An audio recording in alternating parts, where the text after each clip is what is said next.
Okay, yeah. So this not area forbidden to make selfie, right? Not forbidden. Yeah.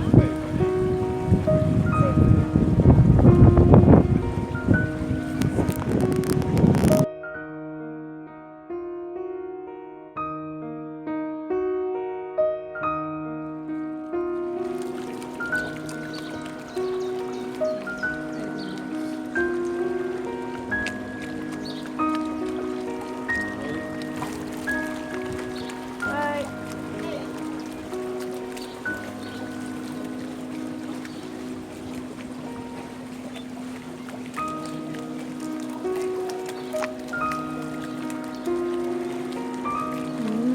Beautiful.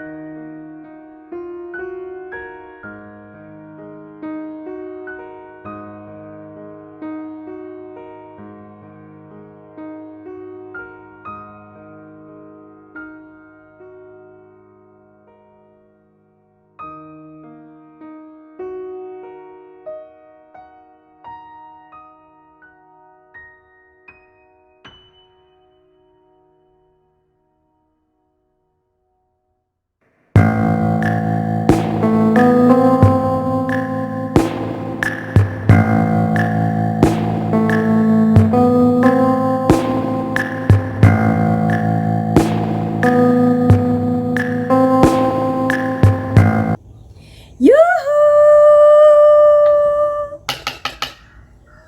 Anybody home? Semoga kita disinari oleh kasih dan cinta. Dan buat kamu yang pertama kali terdampar atau kesasar di YouTubeku ini, aku si pembisik kartu. Aku tinggal di Belanda dan di Thailand. Dan buat kamu yang udah sejauh ini ngikutin videoku ini, banyak cinta buat kamu atau kalian, dan terima kasih untuk semua support kalian. I love you all. Hari ini Madam Suki akan membahas hal yang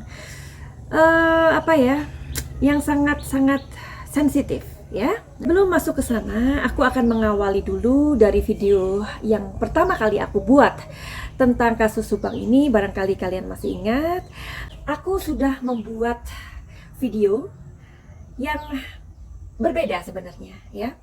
Aku nggak tahu kenapa intuisiku membawa aku bahwa pelaku dari Subang ini mendekati orang yang memiliki multi personality atau kepribadian ganda ya. Nah, saat ini perkembangan beritanya sejauh ini ya, baru 2 bulan sesudah aku membuat video itu ya, tentang seorang pelaku yang mendekati kepribadian ganda ini. Aku nggak tahu ya, karena intuisiku itu bisa benar, bisa meleset. Tetapi sejauh ini perkembangannya di berita-berita juga mengatakan bahwa kemungkinan pelaku ini memiliki atau mendekati dia bisa saja adalah seorang psikopat ya. Seorang yang psikopat dan seorang yang multi personality itu sangat beda.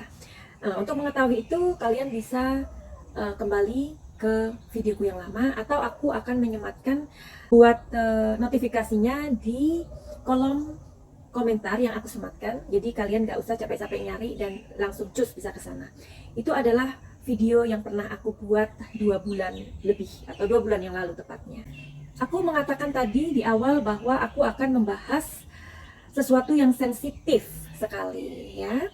Which is kita tahu ya, adanya statement yang sangat mengejutkan banget yang justru muncul dari pengacaranya Bapak Yosep ya, yaitu Mas Rohman mengatakan bahwa Yoris ini adalah seorang yang memiliki temperamen begitu. Pasti kalian tahu ya apa yang dimaksud dengan seorang yang memiliki temperamen, atau tepatnya adalah seorang yang temperamental. Nah, Mas Rohman ini juga mengatakan dengan sangat jelas bahwa katanya si Yoris ini pernah diruqyah. Hal yang membuat kita terwawau menurut Bapak Yosep, tentu saja hal ini kan diceritakan kepada pengacaranya ya. Jadi Mas Rohman lah yang menceritakan kembali menurut cerita Bapak Yosef, katanya yang menyuruh itu justru adalah Ibu Tuti. Dan Ibu Tuti pernah meminta Pak Yosef untuk membawa Yoris ke rumah sakit jiwa di Bandung. Wow, ya kan? Jadi ketika kita mendengar statement ini yang kemudian beredar di sosial media, tentu saja ini membuat kita terwawaw ya. Iya, jadi ada kata baru ya, terwawaw. Oke. Nah, aku yakin pasti Yoris ketika mendengarkan ini tentu hal ini sangat-sangat menyakiti hatinya ya. Sangat-sangat seperti yang tadi aku bilang bahwa hari ini aku akan membahas sesuatu yang sensitif ya. Karena entah cerita itu benar atau tidak benar, hal sama yang kita akan lontarkan ya. Wow, nah seperti itu. Jadi kita mau lihat berita ini benar atau enggak ya. Karena seperti yang mungkin kalian sudah mengikuti aku dan kalian sudah tahu bahwa aku adalah seorang pembaca energi. Nah, yang mana dalam pekerjaanku ini aku memang adalah seorang healer atau seorang penyembuh, di mana aku memang dipertemukan atau dibutuhkan oleh klien-klien aku untuk mengobati masalah-masalah mereka ya. Ini jangan dianggap promosi. Jadi kalian bisa ngikutin aku ya. Kalau misalkan nanti aku membuka kartunya dan aku mengatakan telling story-nya, kalian akan tahu seperti apa si Yoris ini. Secara aku akan melihatnya, karena dengan kalian mengikuti ceritaku ini, kalian akan sampai pesan yang akan aku buat prediksinya, karena aku akan melihat emosi dari Yoris melalui kartu tarot ya. Kenapa begitu? Karena aku mempunyai banyak sekali pengalaman, karena ini adalah pekerjaan aku, mengobati klien aku yang kebetulan mungkin mereka mempunyai psikosomatis sampai bertahun-tahun, sampai 4 tahun, something like that ya. Terus mempunyai gangguan-gangguan lain, overthinking, atau mempunyai depresi, atau ada klien aku beberapa yang memiliki grieving. Grieving itu adalah orang yang memiliki sebuah kepahitan atau kesedihan yang luar biasa, yang dia sendiri tidak sanggup untuk menyelami kesedihannya itu. Nah, grieving ini biasanya kalau diteruskan itu akan menjadi sebuah penyakit ya. Makanya klienku waktu itu karena dia grieving yang berkepanjangan sampai dia mempunyai sesak nafas ya. Jadi sesak nafasnya itu udah diperiksa ke dokter, udah macam-macam lah ya, dan itu tidak sembuh. Udah ke psikolog juga dan tidak sembuh. Nah, jadi dengan aku bercerita seperti ini, aku memiliki sebuah pengalaman yang kalian bisa dengarkan ya. Nah, nanti kan ada di antara netizen itu pasti yang akan berkomentar, oh itu sok tahu, oh itu ini apalah ya. Jadi kenapa aku mengatakan hal ini? Sebab aku banyak sekali menangani klien dengan masalah-masalah seperti ini, gangguan-gangguan ya. Nah, kalau di Belanda itu ketika kalian misalkan stres ya, karena di Belanda itu banyak sekali masalah ya. Jadi di Belanda itu banyak sekali orang yang memiliki gangguan pikiran dan mental ya. Which is di Belanda itu kami mendapatkan psikolog itu secara gratis. Kenapa gratis?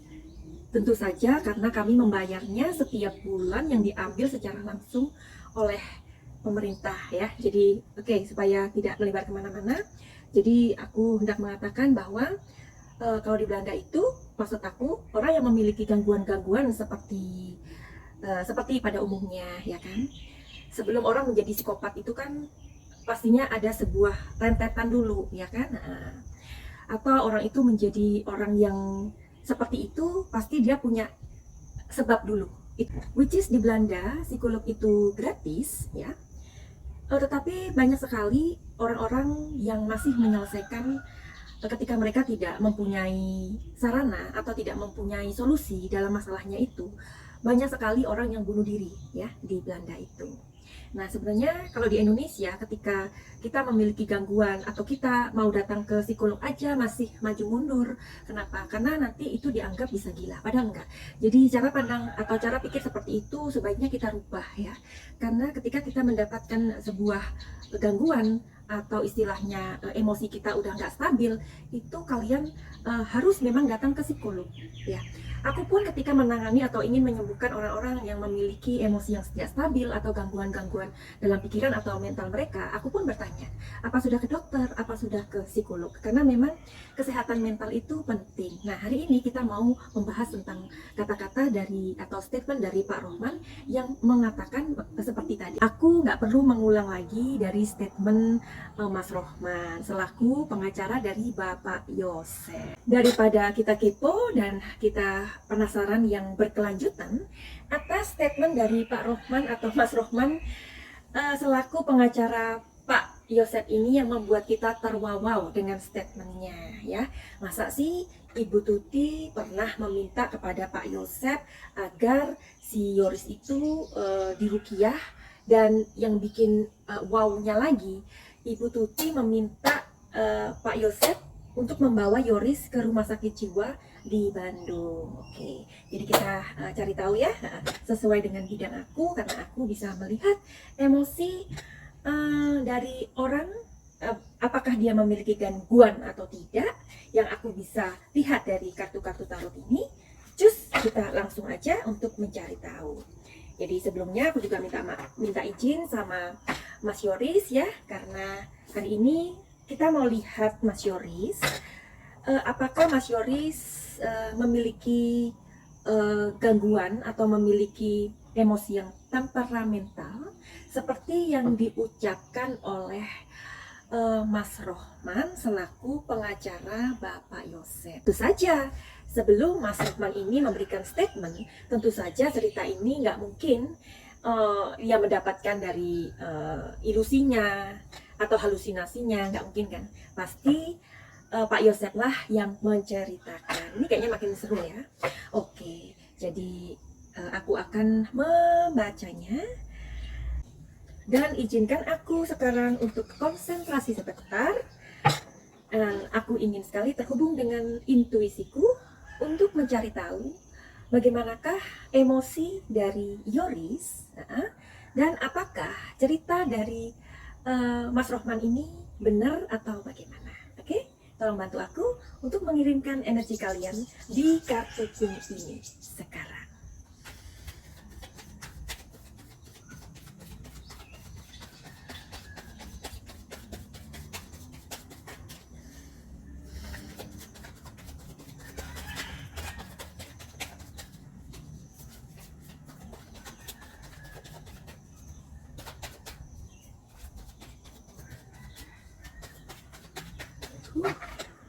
Cukup lama ya. Oke.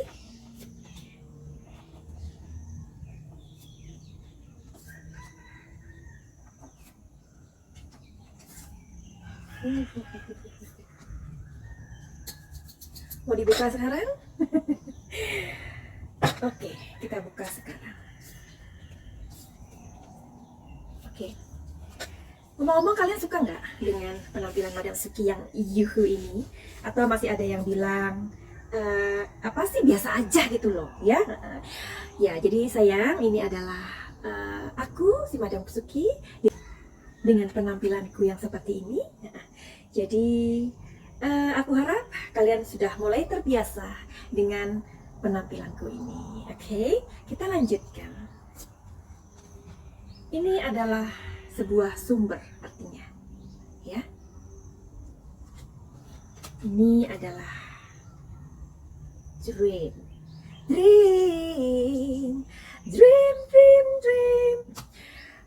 Jadi Madam Suki selalu kayak gitu, supaya apa? Supaya kalian tuh gemes, gregetan gitu loh. Kenapa sih nggak dibaca-bacain? Duh, cepetan deh ya. Jadi kalian itu kalau mencari jawaban harus sabar memang ya, karena jawaban itu nggak serta-merta dihidangkan atau diberikan kepadamu. Kamu masak mie instan aja, kalian atau kamu masih aja membutuhkan waktu 5 menit atau lebih untuk mie itu terhidang. Nah, padahal namanya aja mie instan. Kenapa nggak instan, nggak cepet-cepet aja dibuka bungkusnya kemudian diemut atau dimakan? Ya nggak bisa seperti itu. Harus dimasak dulu dan kalian harus menunggu merebusnya selama 5 menit ya kan. Apalagi Madam Suki ya. Jadi untuk mendapatkan sebuah jawaban itu memang nggak semudah itu, Cin. Kamu harus sabar ya, sabar. Karena orang sabar itu pantatnya nggak bisa lebar. Oke. Ini, dan ini. Sekarang aku baca langsung saja. Oke. Jadi kalian lihat ya, aku tidak merekayasa atau aku tidak mengambil sebelumnya ya. Jadi kalian sudah melihat kartu ini sendiri. Oke. Sebelum membacanya, aku juga akan kasih tahu bahwa ada kartu yang memang aku baca atau aku shuffle di depan kamu. Ada kartu-kartu yang memang sebelum membuat video aku shuffle dulu. Kenapa? Karena biasanya itu agak berat ya. Oke. Jadi aku akan membacanya sekaligus. Sesuai dengan pertanyaan aku di dalam hati tadi, aku bertanya, apakah Yoris ini adalah tipe orang yang temperamental, ya? Dan jawabannya adalah iya. Yoris adalah temperamental, tapi ini ingat baik-baik dan harus dikasih stabilo, oke?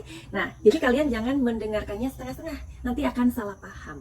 Oke, ia waktu itu marah, memang dia marah, sangat-sangat marah dan tidak bisa mengendalikan dirinya. Maka itu kenapa ketika orang temperamental itu adalah sebuah kondisi yang keluar dari dirinya. Barangkali kamu adalah orang yang sabar, ya. Kamu digodain terus sama adik kamu, sama kakak kamu, diolok-olok, hidung jambu, kayak gitu atau apalah ya. Istilahnya dibully lah. Mungkin kamu akan 1 kali, 2 kali, 3 kali, 4 kali, 5 kali, sampai 10 kali. Itu adalah batas kesabaran kamu. Sampai 11 kali, itu kamu akan meledak dan memukul orang yang mengatakan kamu memiliki hidung besar atau apapun lah itu ya. Itu kita ngomongin orang yang dibully atau disakiti ya. Dan di sini ada sebuah simbol, bisa lihat? Ada seseorang yang melihat orang lain atau pasangan yang sedang bermesraan. Bukankah Yoris pernah mengatakannya, atau sebenarnya dia sudah mengklarifikasi sendiri ya pada tahun 2010 kalau aku nggak salah ya. Kalau aku salah mohon kalian untuk mengkoreksi.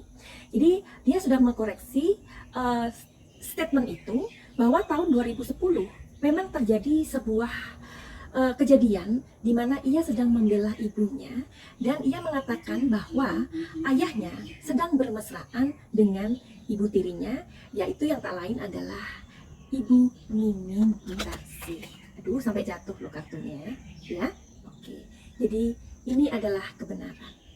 Ya, seperti kalian tahu bahwa kartu ini tadi tidak aku pilih, tetapi tidak aku pilih sebelumnya, tapi aku shuffle di depan kalian.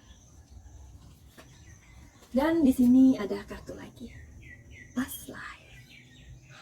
Ini menceritakan apa, Madam Suki? Sebelum Madam Suki untuk melanjutkan telling story-nya, ada baiknya wahai kamu yang belum subscribe, silahkan subscribe. Karena subscribe itu gratis ya.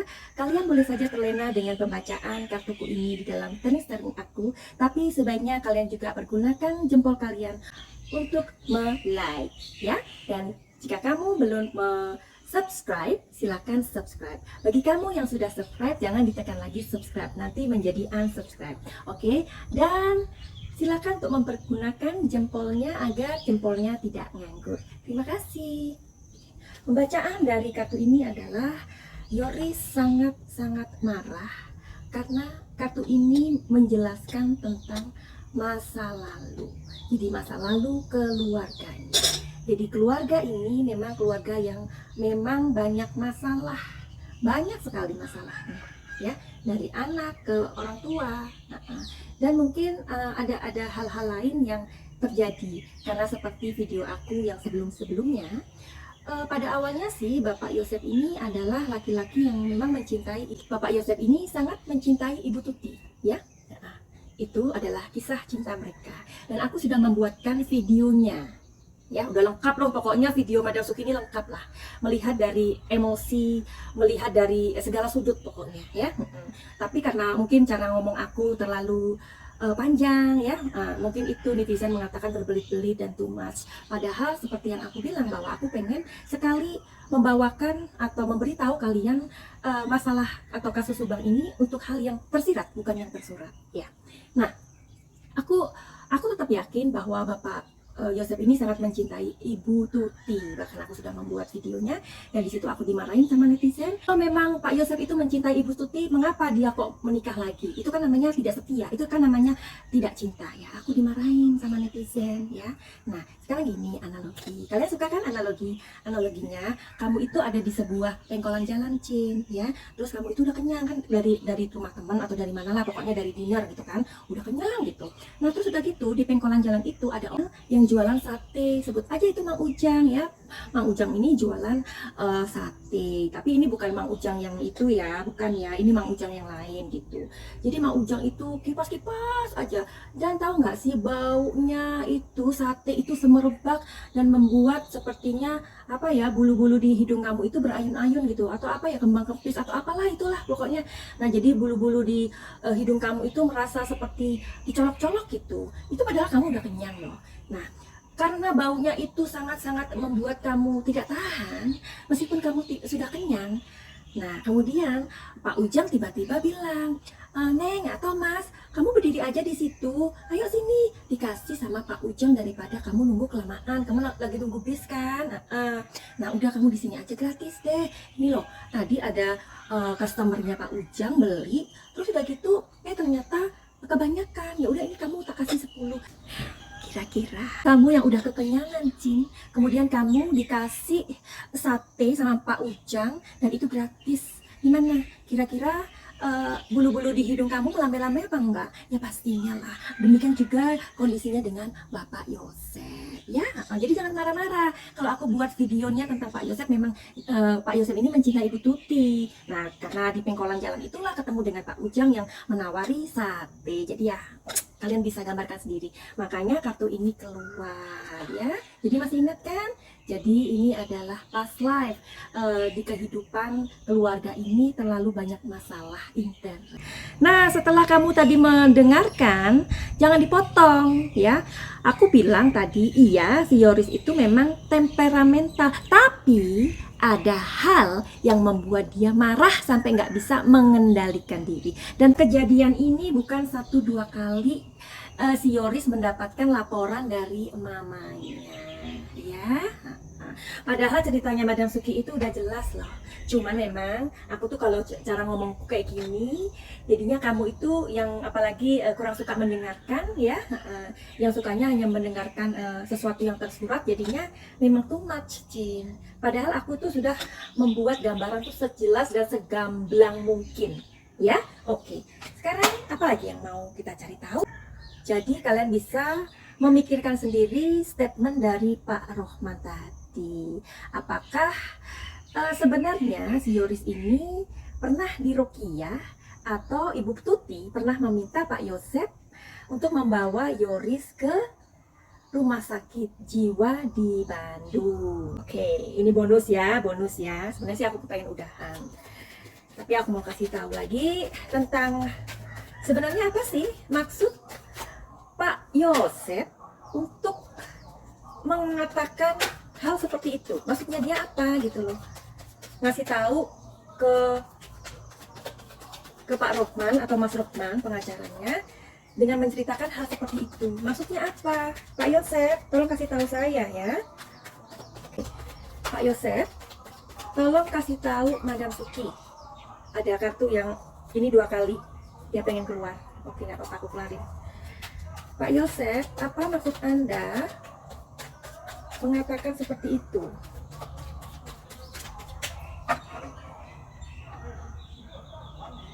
Ada kartu yang pengen dibuka. Oke, satu lagi ya.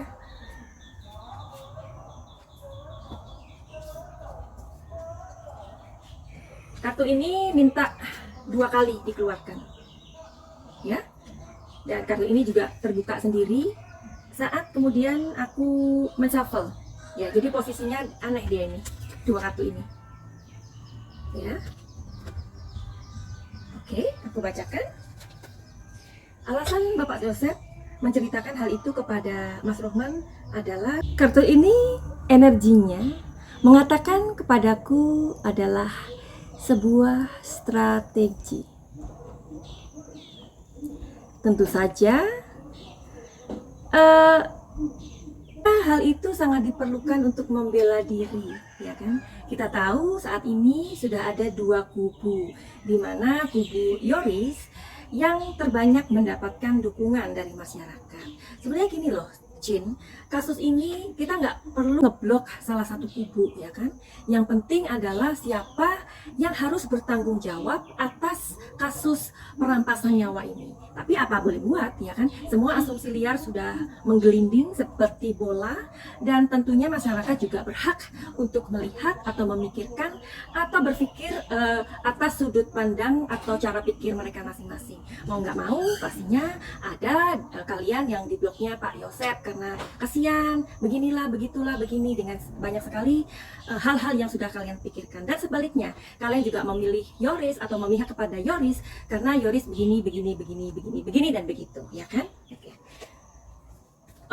Jadi saat ini memang seperti tadi aku bilang bahwa kasusnya mau tidak mau kita mengakui ada dua kubu.